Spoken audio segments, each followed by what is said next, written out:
नमस्कार प्यारे साथियों, हो जाइए तैयार। आज बेहद इम्पोर्टेंट टॉपिक जंतु विज्ञान की शाखाएं, बेहद खास टॉपिक, बेहद खास क्वेश्चन नंबर 1, मानव त्वचा का अध्ययन करने वाली विज्ञान की शाखा क्या कहलाती है?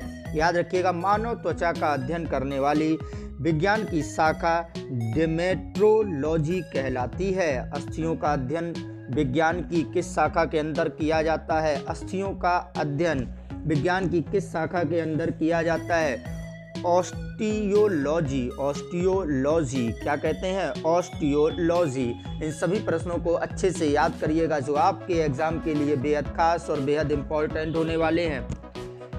पैलियोंटोलॉजी के अंतर्गत किसका अध्ययन किया जाता है? पैलियोंटोलॉजी के अंतर्गत जीवाश्म का अध्ययन किया जाता है। याद रखिएगा, जीवाश्म का अध्ययन। उसी कड़ी में आपके सामने नेक्स्ट प्रश्न क्या कहता है? याद करिएगा, कीड़ों के अध्ययन को क्या कहते हैं? कीड़ों के अध्ययन को क्या कहते हैं?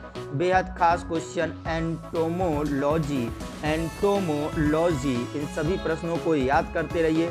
साइटोलॉजी किसके अध्ययन से संबंधित है? याद रखिएगा, साइटोलॉजी किसके अध्ययन से संबंधित है? कोशिका के अध्ययन से संबंधित है साइटोलॉजी। इसी कड़ी में आपके सामने मछलियों से संबंधित अध्ययन क्या कहलाता है? तो याद रखिएगा, मछलियों से संबंधित अध्ययन क्या कहलाता है?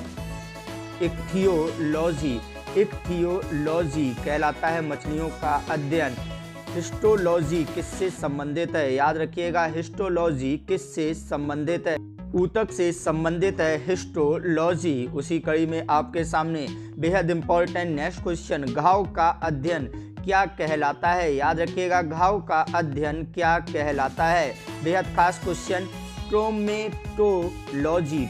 ट्रोमेटोलॉजी। याद रखिएगा, इन खास प्रश्नों को, कैंसर संबंधी रोगों का अध्ययन क्या कहलाता है? याद रखिएगा, कैंसर संबंधी रोगों का अध्ययन क्या कहलाता है? ऑन्कोलॉजी। क्या कहलाता है? ऑन्कोलॉजी। इन सभी प्रश्नों को याद करिएगा। वंशागति के नियमों का अध्ययन क्या कहलाता है? वंशागति नियमों का अध्ययन क्या कहलाता है? अनुवांशिकी। क्या कहलाता है? अनुवांशिकी।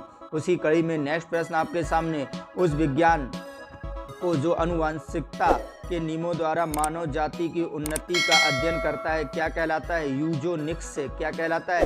यूजेनिक्स। इन सभी प्रश्नों को याद करिएगा। कीटों का मनुष्य, पर्यावरण और अन्य जीवों के साथ संबंध का अध्ययन क्या कहलाता है? एंटोमोलॉजी। क्या कहलाता है? एंटोमोलॉजी। इन सभी प्रश्नों को याद करते रहिए। जंतु विज्ञान की वह शाखा जिसके अंतर्गत जंतु की बाह्य आकृति एवं बाह्य संरचना का अध्ययन किया जाता है क्या कहलाता है? मॉर्फोलॉजी। क्या कहलाता है? मॉर्फोलॉजी। इन सभी प्रश्नों को याद करिए। जंतु और उसके आसपास के वातावरण संबंधी अध्ययन क्या कहलाता है? जंतु तथा उसके आसपास वातावरण संबंधी अध्ययन पारिस्थितिकी कहलाता है। पारिस्थितिकी कहलाता है। मांसपेशियों का अध्ययन क्या कहलाता है? मांसपेशियों का अध्ययन क्या कहलाता है? मायोलॉजी। क्या कहलाता है? मायोलॉजी। इन सभी प्रश्नों को याद करिए। जनसंख्या का अध्ययन क्या कहलाता है? जनसंख्या का अध्ययन क्या कहलाता है? डेमोग्राफी। क्या कहलाता है? डेमोग्राफी। जनसंख्या का अध्ययन डेमोग्राफी कहलाता है। मधुमक्खियों का पालन क्या कहलाता है? याद रखिएगा, मधुमक्खियों का पालन क्या कहलाता है? एपीकल्चर। क्या कहलाता है? एपीकल्चर। इसी कड़ी में आपके सामने नेक्स्ट क्वेश्चन, रेशम पालन क्या कहलाता है? रेशम पालन सेरीकल्चर। क्या कहलाता है? सेरीकल्चर। इन सभी महत्वपूर्ण प्रश्नों को याद करते रहिए जो आपके एग्जाम के लिए बेहद खास हैं। ऊतकों की रचना के अध्ययन विज्ञान को क्या कहा जाता है? ऊतकों के अध्ययन को कहा जाता है हिस्टोलॉजी। क्या कहते हैं? हिस्टोलॉजी। विज्ञान की शाखा न्यूरोलॉजी से कौन सा अंग अध्ययन किया जाता है? न्यूरोलॉजी से कौन सा अंग अध्ययन किया जाता है? स्नायु तंत्र। क्या है? स्नायु तंत्र। इसी कड़ी में आपके सामने नेक्स्ट क्वेश्चन, जेरेंटोलॉजी किसके अध्ययन से संबंधित है? जेरेंटोलॉजी वृद्ध के अवस्था से संबंधित है।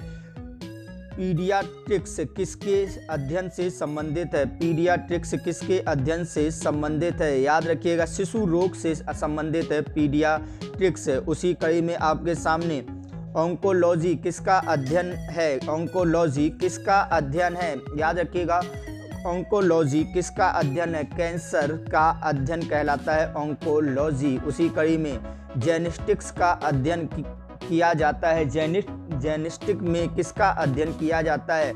आनुवांशिकता एवं गुणसूत्र का अध्ययन किया जाता है। इस मोस्ट इम्पोर्टेंट प्रश्न है, रक्त की एंटीबॉडी एवं एंटीजन के अध्ययन को क्या कहते हैं? रक्त में एंटीबॉडी और एंटीजन के अध्ययन को सीरोलॉजी कहा जाता है। सीरोलॉजी कहा जाता है। परिस्थितिकी विज्ञान इकोलॉजी का संबंध किससे है?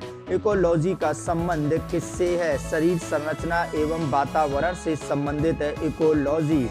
इसी कड़ी में आपके सामने एरिनियोलॉजी किसका अध्ययन है? याद रखिएगा, मकड़ियों का अध्ययन कहलाता है। इसी कड़ी में आपके सामने नेक्स्ट प्रश्न आता हुआ, पालतू कुत्तों का वैज्ञानिक अध्ययन क्या कहलाता है? पालतू कुत्तों का वैज्ञानिक अध्ययन साइनोलॉजी कहलाता है। क्या कहलाता है? साइनोलॉजी। इसी कड़ी में आपके सामने विज्ञान की एक शाखा चिरोपॉडी शरीर के किस भाग से संबंधित है? याद रखिएगा, पैर से संबंधित है चिरोपॉडी। इन सभी महत्वपूर्ण प्रश्नों को याद करते रहिए और इसका टेस्ट आप कल संकल्प परिवार ऐप में अवश्य दें। आप सभी लोगों का बहुत बहुत धन्यवाद।